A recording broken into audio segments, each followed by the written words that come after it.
श्रीगुरुभ्यो नमः। हरि ओम। आपादमौलिपर्यन्तं गुरूणामाकृतिं स्मरेत् तेन विज्ञाः प्रणश्यन्ति सिद्ध्यन्ति च मनोरथाः। योऽन्तः प्रविश्य मम वाचमिमां प्रसुप्तां सञ्जीवयत्यखिल शक्तिधरस्वधाम्ना अन्यांश्च हस्तचरणश्रवणत्वगादीन् प्राणान्नमो भगवते पुरुषाय तुभ्यं। भवति यदनुभावादेडमूकोऽपि वाग्मी जडमतिरपि जन्तुर्जायते प्राज्ञमौलिः।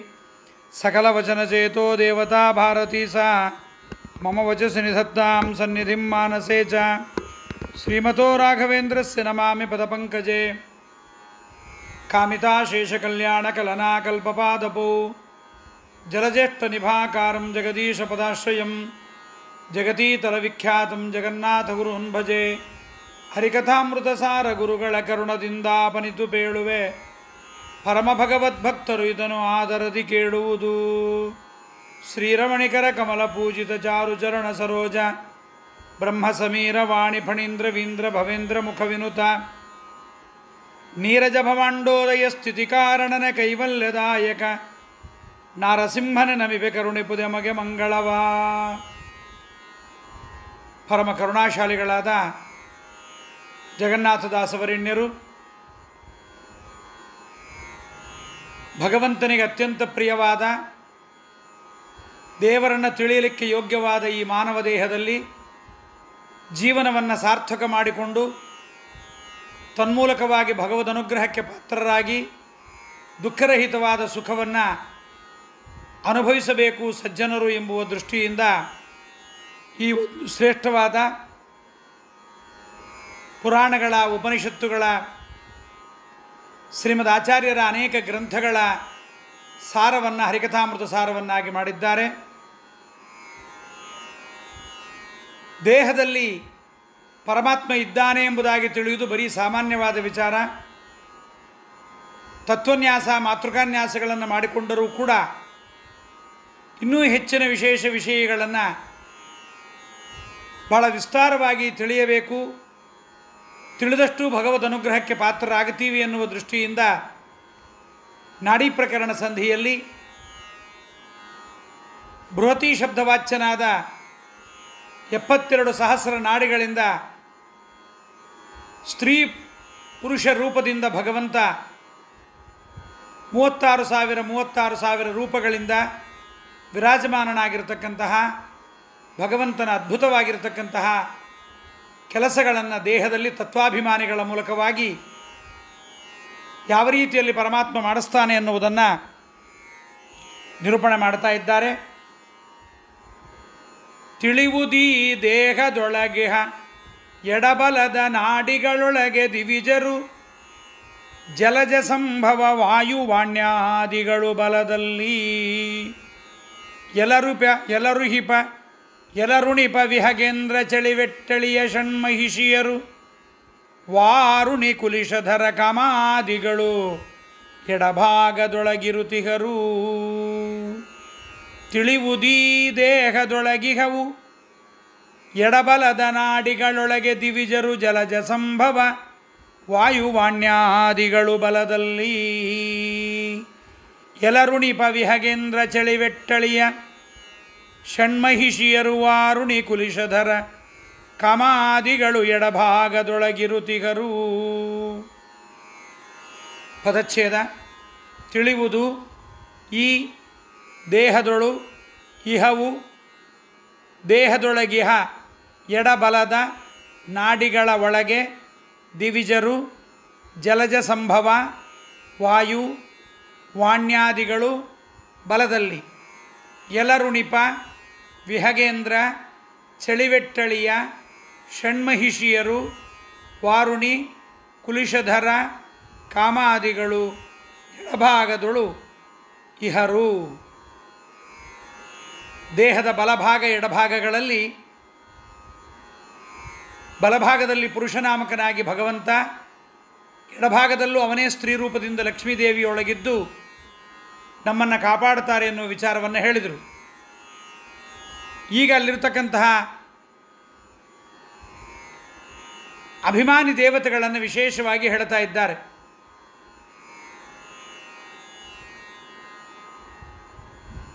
ನಮ್ಮ ದೇಹದಲ್ಲಿ ಇವರೆಲ್ಲ ಇದ್ದಾರೆ, ಪರಮ ಭಕ್ತರು ಇದನ್ನು ಚಿಂತನೆಯನ್ನು ಕೇಳಬೇಕು ಅಂತ ಹೇಳಿದರು. ದೇಹದ ಒಳಗೆ ಎಡಬತ್ತು ಬಲಭಾಗಗಳ ನಾಡಿಗಳೊಳಗೆ ಅಭಿಮಾನಿ ದೇವತೆಗಳಿರ್ತಾರೆ. ಬ್ರಹ್ಮ, ವಾಯು, ವಾಣಿ ಮುಂತಾದವರೆಲ್ಲ ಬಲಭಾಗದ ನಾಡಿಗಳಲ್ಲಿರ್ತಾರೆ. ಶೇಷ, ಗರುಡ, ಶಿವ, ಷಣ್ಮಹಿಷಿಯರು ಮತ್ತು ವಾರುಣಿ, ಇಂದ್ರ ಮತ್ತು ಕಾಮ ಮುಂತಾದವರು ಎಡಭಾಗದ ನಾಡಿಗಳಲ್ಲಿರ್ತಾರೆ ಎಂಬುದನ್ನು ಹೇಳ್ತಾ ಇದ್ದಾರೆ. ಇದಕ್ಕೆಲ್ಲ ವಿಜಯದಾಸರ, ಪುರಂದರದಾಸರ, ಸುಳಾದಿಗಳ ವಿಶೇಷತೆಯನ್ನು ನಾವು ನೋಡಬಹುದು. ಮಹತ್ತತ್ವಾತ್ಮಕ ಬಲಭಾಗದ ನಾಡಿ ಮಹಾದೇವತಾತ್ಮಕ ಎಡಗಡೆ ನಾಡಿ ಇಹದು, ಅದನ್ನು ನೋಡಿ ಇವಕಿವಕೆ ಮಾನಿಗಳುಂಟು. ಆಹಿರಣ್ಯೋದರ ವಾಯು ಇವರ ಪತ್ನಿ, ಮಹಕೇಶ ಸರ್ಪ ಖಗೇಶ್ವರ ತರುವಾಯ ರೋಹಿಣಿ, ನೀಲಾ ಮೊದಲಾದ ಸತಿಯರು ಶ್ರೀಹರಿಗೆ ಹೆಂಡಿರು ಕಾಣೋ. ಇವರೆಲ್ಲ ಇಲ್ಲಿದ್ದಾರೆ ಎಂಬುದನ್ನು ಹೇಳ್ತಾ ಇದ್ದಾರೆ. ಬಲಭಾಗದ ನಾಡಿಗಳೆಲ್ಲ ಮಹತ್ತತ್ವಾತ್ಮಕ. ಅವುಗಳಲ್ಲಿ ಮಹತ್ತತ್ವಾಭಿಮಾನಿಗಳಾದ ಬ್ರಹ್ಮವಾಯುಗಳು, ಅವರ ಪತ್ನಿಯರಾಗಿರ್ತಕ್ಕಂತಹ ಸರಸ್ವತಿ ಭಾರತೀಯರು ಇರ್ತಾರೆ. ಎಡಭಾಗದ ನಾಡಿಗಳು ಅಹಂಕಾರ ತತ್ವಾತ್ಮಕ. ಅವುಗಳಲ್ಲಿ ಅಹಂಕಾರ ತತ್ವಾಭಿಮಾನಿಗಳಾದ ರುದ್ರ, ಶೇಷ, ಗರುಡರು, ಅವರ ಪತ್ನಿಯರು ನೀಲಾ, ಭದ್ರ, ಮಿತ್ರವಿಂದ, ಕಾಳಿಂದಿ, ಲಕ್ಷಣ, ಜಾಂಬವತಿ ಎಂಬತಕ್ಕಂತಹ ಷಣ್ಮಹಿಷಿಯರು, ಇಂದ್ರ, ಕಾಮಾದಿಗಳು ಕೂಡ ಇರ್ತಾರೆ ಎಂಬುದನ್ನು ನಾವು ತಿಳಿಯಬೇಕು. ಭಾಗವತದ ತಂತ್ರವಚನವನ್ನು ಭಾಗವತ ತಾತ್ಪರ್ಯದಲ್ಲಿ ಆಚಾರ್ಯರು ಉದಾಹರಣೆ ಮಾಡ್ತಾ ಒಂದು ಮಾತನ್ನು ಹೇಳ್ತಾರೆ.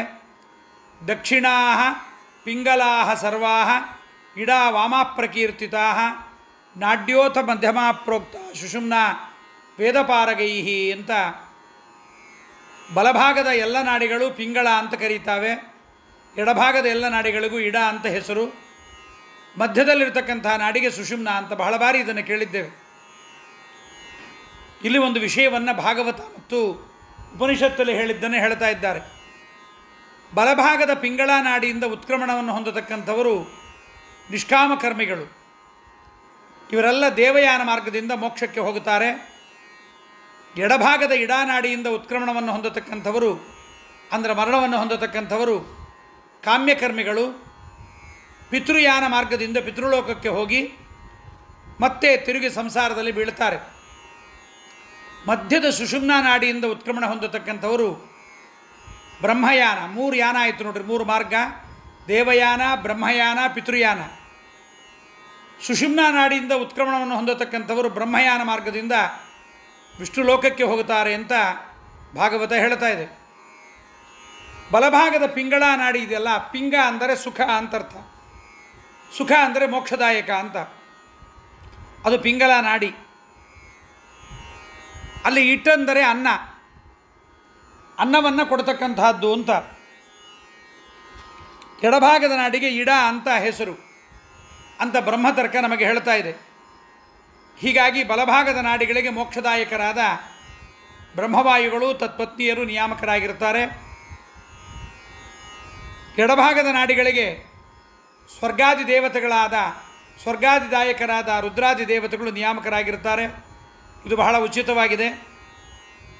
ಆದ್ದರಿಂದ ಸುಳಾದಿ, ಹರಿಕಥಾಮೃತಸಾರ ಈ ಎರಡರಲ್ಲೂ ಕೂಡ ಬಲಭಾಗದ ನಾಡಿಗಳಲ್ಲಿ ಬ್ರಹ್ಮಾದಿ ದೇವತೆಗಳು, ಎಡಭಾಗದ ನಾಡಿಗಳಲ್ಲಿ ರುದ್ರಾದಿ ದೇವತೆಗಳು ಇರ್ತಾರೆ ಎಂಬತಕ್ಕಂಥ ಈ ವಿಚಾರ, ಈ ಹರಿಕಥಾಮೃತಸಾರ ಮತ್ತು ಇವುಗಳಲ್ಲಲ್ಲಿ ಬಂದ ವಿಚಾರಗಳೆಲ್ಲವೂ ಕೂಡ ಬಹಳ ಯೋಗ್ಯವಾಗಿದೆ ಎಂಬುದನ್ನು ನಾವು ನೋಡಿ ತಿಳಿಯಬಹುದಾಗಿದೆ.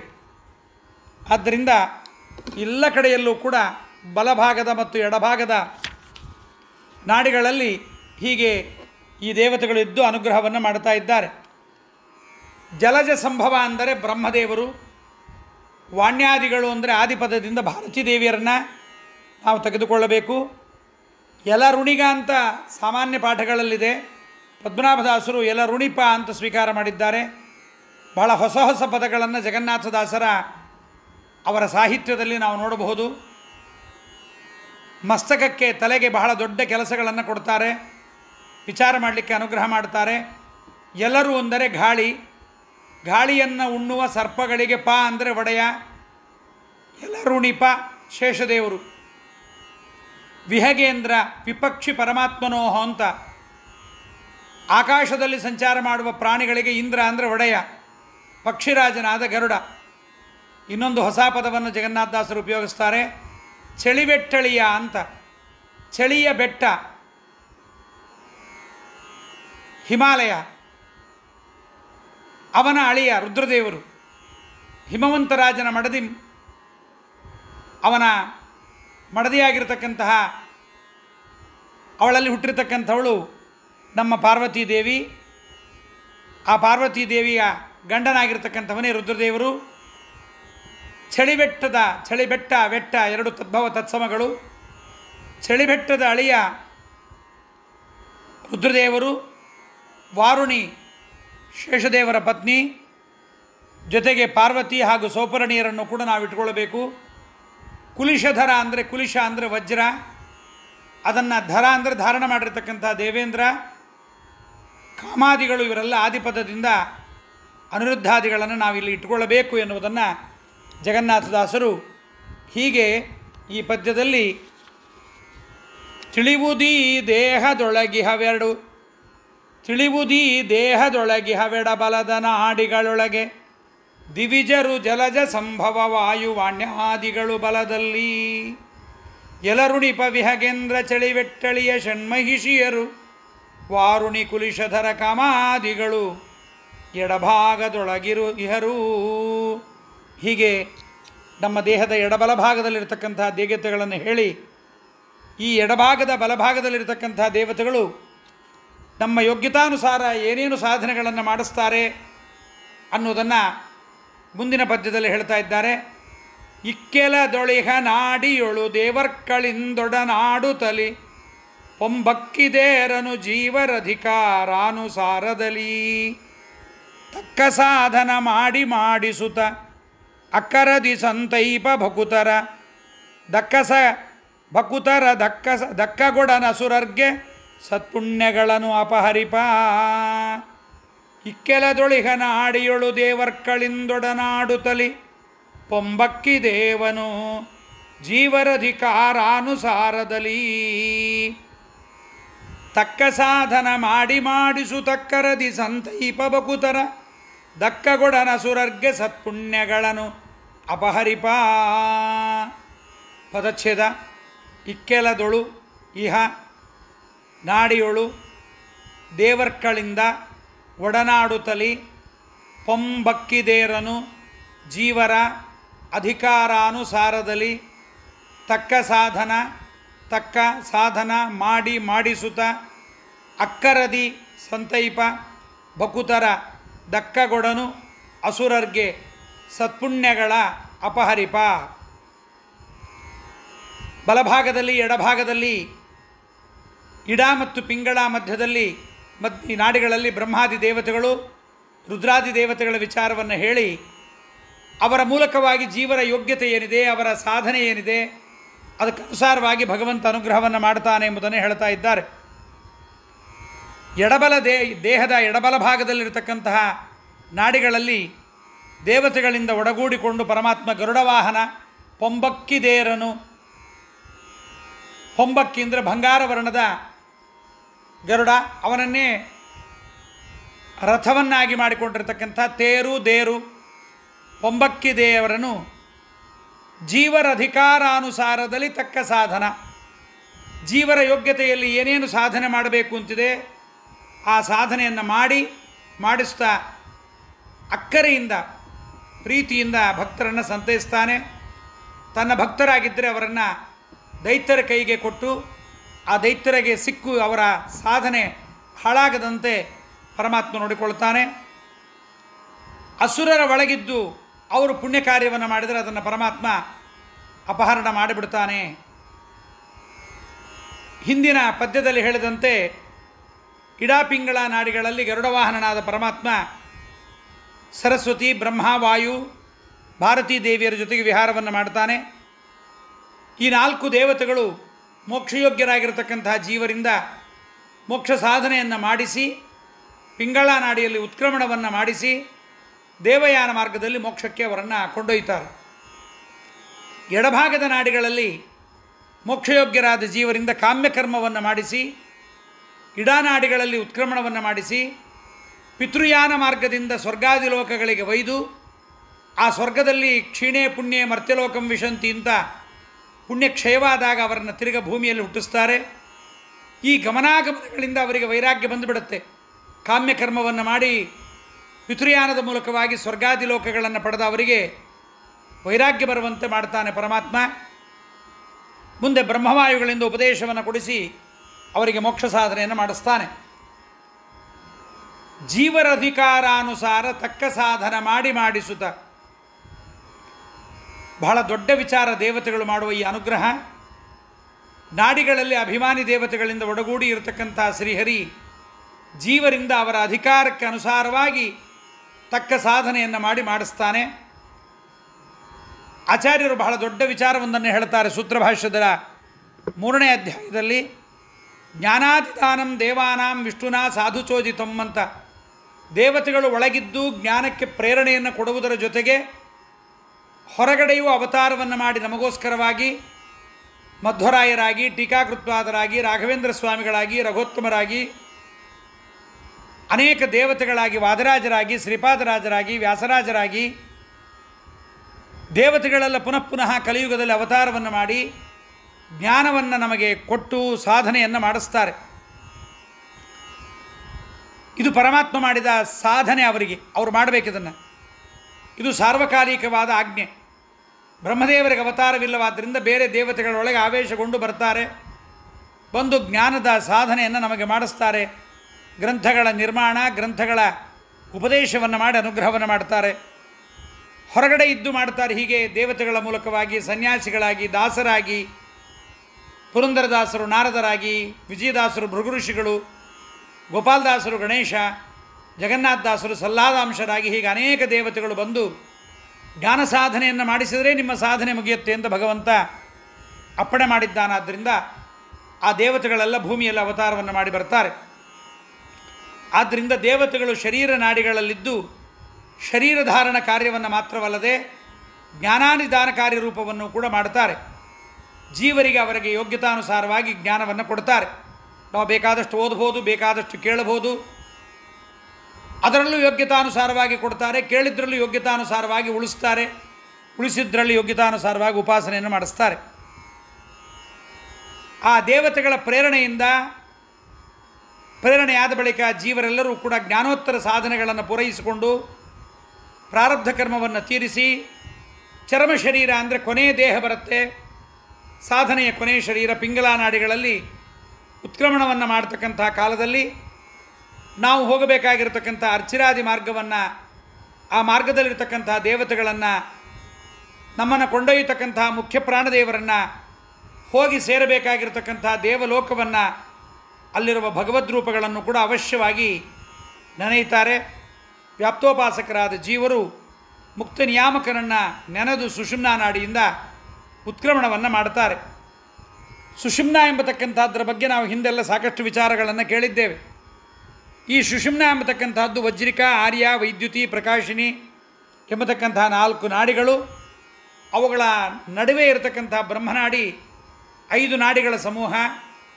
ಇಲ್ಲಿ ಪ್ರತೀಕಾಲಂಬನರು, ಅಪ್ರತೀಕಾಲಂಬನರು ಇವರಲ್ಲೂ ವಿಭಾಗಗಳಿದೆ ಬೇಕಾದಷ್ಟು. ಭಾಗವತದಲ್ಲಿ ಆದವಾರ್ಯರು ದ್ವಿತೀಯ ಸ್ಕಂದ, ತೃತೀಯ ಸ್ಕಂದಗಳಲ್ಲಿ ಬಹಳಷ್ಟು ವಿಸ್ತಾರವಾಗಿ ಇದನ್ನು ಹೇಳಿದ್ದಾರೆ. ಅಪ್ರತೀಕಾಲಂಬನರು ಬ್ರಹ್ಮನಾಡಿಯಿಂದ ಉತ್ಕ್ರಮಣವನ್ನು ಹೊಂದಿ ನೇರವಾಗಿ ವಿಷ್ಣುಲೋಕಕ್ಕೆ ಹೋಗುತ್ತಾರೆ. ಅಲ್ಲಿ ಪ್ರಾರಬ್ಧ ಸುಖವನ್ನು ಊಟ ಮಾಡ್ತಾರೆ. ಪ್ರತೀಕಾಲಂಬನರು ವಜ್ರಿಕಾದಿ 4 ನಾಡಿಗಳಲ್ಲಿ ಉತ್ಕ್ರಮಣವನ್ನು ಹೊಂದಿ ಸತ್ಯಲೋಕವನ್ನು ಹೋಗಿ ಸೇರ್ತಾರೆ. ಅಲ್ಲಿ ಪ್ರಾರಬ್ಧ ಸುಖವನ್ನು ಉಂಡ ಬಳಿಕ ವಿಷ್ಣುಲೋಕಕ್ಕೆ ಅವರು ಹೋಗುತ್ತಾರೆ. ಸುಷುಮ್ನಾ ನಾಡಿ ಕೆಳಗಡೆಯಿಂದ ಬರುತ್ತಲ್ಲ, ಕೇಶಸಾಸಿರ ವಿಭಾಗವ ಮಾಡಲು ಏಸಿನುತ್ತೋದು. ಒಂದು ಕೂದಲನ್ನು 1000 ಭಾಗ ಮಾಡಿದರೆ ಕೊನೆಯ ಭಾಗ 1000ದ ಭಾಗ ಏನು ಉಳಿಯುತ್ತಲ್ಲ ಕೊನೆಯದು, ಅಷ್ಟು ಸೂಕ್ಷ್ಮವಾಗಿರುತ್ತೆ ಸುಷುಮ್ನ. ಆ ಸುಷುಮ್ನೆಯ ಬಲಭಾಗದಲ್ಲಿರ್ತಕ್ಕಂಥ 36,000 ನಾಡಿಗಳೆಲ್ಲ ಪಿಂಗಳಾ ನಾಡಿ. ಆ ನಾಡಿಗಳಲ್ಲಿ ಯಾರು ಉತ್ಕ್ರಮಣವನ್ನು ಹೊಂದುತ್ತಾರೆ, ತಪೋಲೋಕ, ಜನೋಲೋಕ, ಮಹರ್ಲೋಕ, ಸ್ವರ್ಗಲೋಕಗಳಿಗೆ ಹೋಗಿ ಅಲ್ಲಿ ಪ್ರಾರಬ್ಧ ಸುಖವನ್ನು ಉಂಡು ತೀರಿಸಿ ವಿಷ್ಣುಲೋಕಕ್ಕೆ ಹೋಗುತ್ತಾರೆ. ದೇವಲೋಕಕ್ಕೆ ಹೋಗತಕ್ಕಂಥ ಆಯಾ ದೇವತೆಗಳಿಂದ ಅಧಿಷ್ಠಿತವಾದ ಚಕ್ಷುರಾದಿ ಇಂದ್ರಿಯಗಳ ದ್ವಾರ ಪಿಂಗಲಾ ನಾಡಿಯಿಂದ ಉತ್ಕ್ರಮಣವನ್ನು ಹೊಂದಿ ಅಲ್ಲಿ ತಾವು ಹೋಗಿ ಸೇರ್ತಾರೆ. ನಿಷ್ಕಾಮಕರ್ಮಿಗಳಾಗಿರ್ತಕ್ಕಂಥ ಜೀವರಿಗೆ ಅವರ ಯೋಗ್ಯತಾನುಸಾರ ಆಯಾ ನಾಡಿಗಳಿಂದ ಉತ್ಕ್ರಮಣವಾಗುವಂತೆ ಪರಮಾತ್ಮ ಅನುಗ್ರಹ ಮಾಡ್ತಾನೆ.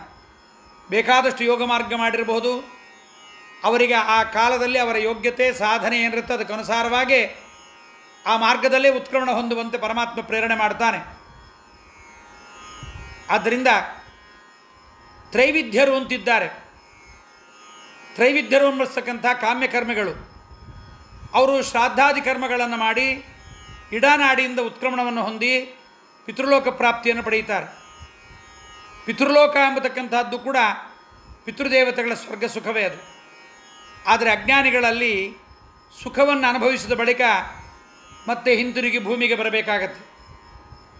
ಭೂಮಿಗೆ ಬಂದು ಸಜ್ಜನರ ಸಂಘವನ್ನು ಮಾಡಿ ಜ್ಞಾನಭಕ್ತ್ಯಾದಿಗಳನ್ನು ಸಂಪಾದನೆ ಮಾಡಿ ಮತ್ತೆ ನಿಷ್ಕಾಮ ಕರ್ಮಗಳನ್ನು ಮಾಡಿ ಮೋಕ್ಷ ಸಾಧನೆಯಿಂದ ಮೋಕ್ಷವನ್ನು ಅವರು ಪಡೆಯಬೇಕಾಗತ್ತೆ. ಇದು ಸ್ವಭಾವತಃ ಮೋಕ್ಷಯೋಗ್ಯರಾಗಿದ್ದು ಅಜ್ಞಾನದಿಂದ ಕಾಮ್ಯಕರ್ಮವನ್ನು ಮಾಡತಕ್ಕಂಥ ತ್ರೈವಿದ್ಯರಿಗೆ ಮಾತ್ರ ಇದು ಸಾಧ್ಯ. ಆದರೆ ಸ್ವಭಾವದಿಂದ ನಿತ್ಯ ಸಂಸಾರಿಯಾಗಿದ್ದ ತ್ರೈವಿದ್ಯನಾಗತಕ್ಕಂಥವನು ಅಜ್ಞಾನದಿಂದ ಮತ್ತೆ ಮತ್ತೆ ಕಾಮ್ಯಕರ್ಮಗಳನ್ನೇ ಮಾಡ್ತಾನೆ. ಅಲ್ಪ ವಿಷ್ಣು ಭಕ್ತಿಯಿಂದ ಸ್ವರ್ಗವನ್ನು ಪಡೆಯುತ್ತಾನೆ. ನಂತರ ಭೂಮಿಗೆ ಬರ್ತಾನೆ.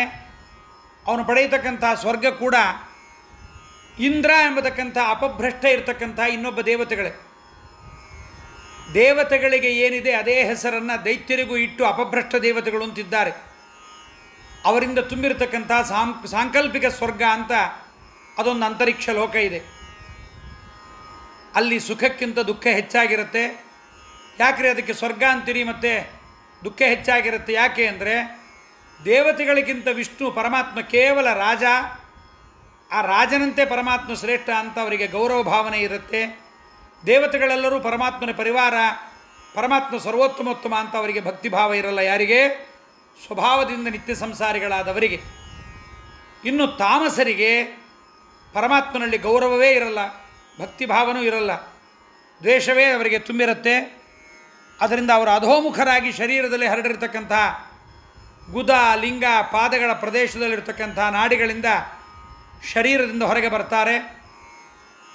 ಪ್ರಾಣೋತ್ಕ್ರಮಣವಾಗುವಾಗ ಗುದ ಮಾರ್ಗ ತೆಕ್ಕೊಂಡ್ಬಿಡುತ್ತೆ. ಮಲಮಾರ್ಗ ತೆಕ್ಕೊಂಡು ಮಲಮಾರ್ಗದಲ್ಲೇ ಜೀವ ಉತ್ಕ್ರಮಣವಾಗತ್ತೆ. ಮೂತ್ರ ಮಾರ್ಗದಿಂದ ಆಗತ್ತೆ. ನೀಚ ನಾಡಿಗಳ ಮೂಲಕವಾಗಿ ಆಗತ್ತೆ. ಅವರಿಗೆ ಉತ್ತಮ ಮಾರ್ಗದಿಂದ ಮೇಲ್ಗಡೆ ಉತ್ಕ್ರಮಣವಾಗೋದಿಲ್ಲ. ಆ ನೀಚ ನಾಡಿಯಿಂದ ಅಧೋ ಮಾರ್ಗದಿಂದ ಹೊರಗೆ ಬರ್ತಾರೆ. ನರಕಾದಿ ಅಧೋಲೋಕಗಳನ್ನು ಹೊಂದುತ್ತಾರೆ. ಯಾಕೆಂದರೆ ಇವರು ತಾಮಸರು, ವಿಷ್ಣುದ್ವೇಷಿಗಳು. ಭಗವದ್ಗೀತೆಯಲ್ಲಿ ಪರಮಾತ್ಮ ಅದನ್ನೇ ಹೇಳ್ತಾನೆ. ಊರ್ಧ್ವಂ ಗಚ್ಚಂತಿ ಸತ್ವಸ್ಥಾಃ ಮಧ್ಯೆ ತಿಷ್ಠಂತಿ ರಾಜಸಾಃ ಜಘನ್ಯಗುಣವೃತ್ತಿಸ್ಥಾಃ ಅಧೋ ಗಚ್ಚಂತಿ ತಾಮಸಾಃ. ಸಾತ್ವಿಕರು ಜ್ಞಾನದ ಬಲದಿಂದ ಸ್ವರ್ಗಾದಿ ಊರ್ಧ್ವಲೋಕಗಳಿಗೆ ಹೋಗ್ತಾರೆ. ರಾಜಸರು ಅವರಲ್ಲಿಯೂ ಸ್ವರ್ಗ ಪ್ರಚುರರಾಗಿರ್ತಕ್ಕಂಥವರು ಮಾತ್ರ ಅಂತರಿಕ್ಷದಲ್ಲಿರ್ತಕ್ಕಂಥ ಸಾಂಕಲ್ಪಿಕ ಸ್ವರ್ಗದಲ್ಲಿ ಮತ್ತು ಭೂಮಿ ನರಕಗಳು ಎಂಬತಕ್ಕಂಥ ಮಧ್ಯದ ಲೋಕಗಳಲ್ಲಿರ್ತಾರೆ. ತಾಮಸರು ಕೇವಲ ಅಜ್ಞಾನದಲ್ಲೇ ಮುಳುಗಿ ಅಂಧನ್ ತಮಸ್ಸಿನಲ್ಲಿ ಬೀಳ್ತಾರೆ ಅಂತ ಕೃಷ್ಣ ಭಗವದ್ಗೀತೆಯ 14ನೇ ಅಧ್ಯಾಯದಲ್ಲಿ ಇದನ್ನು ಹೇಳ್ತಾ ಇದ್ದಾನೆ. ಭಕ್ತರ ದಕ್ಕಗೊಡನ ಅಸುರರಿಗೆ, ಭಕ್ತರು ಅಸುರರ ವಶಕ್ಕೆ ಬಂದು ಹಾಳಾಗದಂತೆ ಮೋಕ್ಷ ಸಾಧನೆಯನ್ನು ಮಾಡಿಸ್ತಾನೆ ಪರಮಾತ್ಮ. ದೈತ್ಯರ ಸಂಸರ್ಗ ಆಗಿ ಸಾಧನೆ ಮಾಡುವಾಗ ತೊಂದರೆಯಾಗದಂತೆ ಪರಮಾತ್ಮ ಅನುಗ್ರಹವನ್ನು ಮಾಡ್ತಾನೆ. ಆ ದೈತ್ಯರ ಒಳಗಿರ್ತಕ್ಕಂಥ ಸತ್ಪುಣ್ಯಗಳನ್ನು ಅಪಹರಿಸ್ತಾನೆ. ಹಾಗೆ ಭಕ್ತರ ಪಾಪಗಳನ್ನು ಅಪಹರಿಸಿ ದೈತ್ಯರಿಗೆ ಕೊಡ್ತಾನೆ. ದೈತ್ಯರ ಪಾಪವನ್ನು, ಅಸುರರ ಪುಣ್ಯವನ್ನು ದೇವತೆಗಳಿಗೆ, ಸಜ್ಜನರಿಗೆ ಕೊಡ್ತಾನೆ. ಯಾಕೆಂದರೆ ಅಸುರರು ಅಜ್ಞಾನಿಗಳು, ಭಕ್ತರು ಜ್ಞಾನಿಗಳು. ಜ್ಞಾನಿ ಸಚಮಮ ಪ್ರಿಯ ಅಂತ ಪರಮಾತ್ಮನಿಗೆ ಸಜ್ಜನರ ಮೇಲೆ ಬಹಳ ಪ್ರೀತಿ ವಾತ್ಸಲ್ಯವಾದ್ದರಿಂದ ಆ ಜ್ಞಾನಿಗಳಿಗೆ ಭಗವಂತ ಅನುಗ್ರಹವನ್ನು ಮಾಡ್ತಾನೆ ಎನ್ನುವುದನ್ನು ಹೀಗೆ ಬಹಳ ಅದ್ಭುತವಾಗಿರ್ತಕ್ಕಂಥ ಈ ಸುಷುಮ್ನ, ಇಡಾ, ಪಿಂಗಳ, ಪ್ರತೀಕಾಲಂಬನರು, ಅಪ್ರತೀಕಾಲಂಬನರ ಈ ವಿಚಾರವನ್ನು ಜಗನ್ನಾಥದಾಸರು ಇಕ್ಕೆಲದೊಳಿಹ ನಾಡಿಯೊಳು ದೇವರ್ಕಳಿಂದೊಡನಾಡು ತಲಿ ಪೊಂಬಕ್ಕಿದೇರನು ಜೀವರಧಿಕಾರಾನುಸಾರದಲ್ಲಿ ತಕ್ಕ ಸಾಧನ ಮಾಡಿಸು ತಕ್ಕರದಿ ಸಂತೈಪ ಬಕುತರ ದಕ್ಕಗೊಡನ ಸುರರ್ಗೆ ಸತ್ಪುಣ್ಯಗಳನಪಹರಿಪಾ. ಮುಂದೆ ಮತ್ತೆ ಇದೇ ನಾಡಿ ವಿಚಾರವನ್ನೇ ವಿಸ್ತಾರ ಮಾಡ್ತಾರೆ. ಮುಂದೆ ಕೇಳೋಣ. ಕಾಯೇನ ವಾಚ ಮನಸೇಂದ್ರಿಯರ್ವ ಬುದ್ಧ್ಯಾತ್ಮನಾವ ಶ್ರುತ ಸ್ವಭಾವಂ ಕರೋಮಿದ್ಯತ್ಸಕಲಂ ಪರಸ್ಮೈ ನಾರಾಯಣಾಯೇತಿ ಸಮರ್ಪಯಾಮಿ. ಯದಕ್ಷರ ಪದಭ್ರಷ್ಟಂ ಮಾತ್ರಾಯಂಚಿತ್ ಭವೇತ್ ತತ್ಸರ್ವಂ ಕ್ಷಮ್ಯತಾದ್ದೇವ ನಾರಾಯಣ ನಮೋಸ್ತುತೆ. ಅಕ್ಷಯಂ ಕರ್ಮ ಯಸ್ಮಿನ್ ಪರೇ ಸ್ವರ್ಪಿತಂ ಪ್ರಕ್ಷಯಂ ಯಾಂತಿ ದುಃಖಾನಿ ಯನ್ನಾಮತಃ ಅಕ್ಷರೋ ಯೋಜರ ಸರ್ವದೈವಾಮೃತಃ ಕುಕ್ಷಿಗಂ ಯಸ್ಯ ವಿಶ್ವಂ ಸದಾ ಜಾದಿಕಂ ಪ್ರೀಣಯಾಮೋ ವಾಸುದೇವಂ ದೇವತಾಮಂಡಲಾಖಂಡಮಂಡಲಂ. ಶ್ರೀಕೃಷ್ಣಾರ್ಪಣಮಸ್ತು. ಹರಯೇ ನಮಃ.